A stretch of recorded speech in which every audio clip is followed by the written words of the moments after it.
I was basically shooting product videos of these little fireplaces. And he gave me a date, and it was somewhere in like Thornton, I think. So I was on my way back to Fort Collins, and he said, hey, come in for an interview.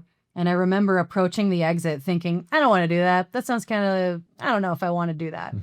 And I was like 1 mile away, and I was like, I don't think I'm going to go home, and just kind of bail on it.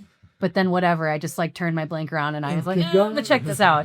And it was I showed up. It was like one of those apartments. They were probably renting it, like a furnished apartment kind of thing. And they were holding these interviews in like the conference room you can rent out in one of those places. And they were like grilling me with questions about more like social aspects of a job. How do you deal with if you're making a video and your boss hates it and is really hard to work with and they're yelling at you?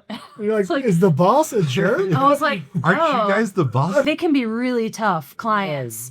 And I didn't have a ton of experience and you're like with doing something really consistent. I'd always just kind of done one-off small projects. And I guess whatever I said, like, passed the test. I was like, I mean, you know, there's always a way to find a solution and you'll figure it out. And I also fairly confident that I wouldn't run into that issue. And they were like, okay, nice to meet you. Thanks, bye. And then they called me back and said, we want to do like a test shoot with some kids because we're filming with children ages between like 10 and 12 was kind of the sweet spot. At that same apartment complex, there was a park.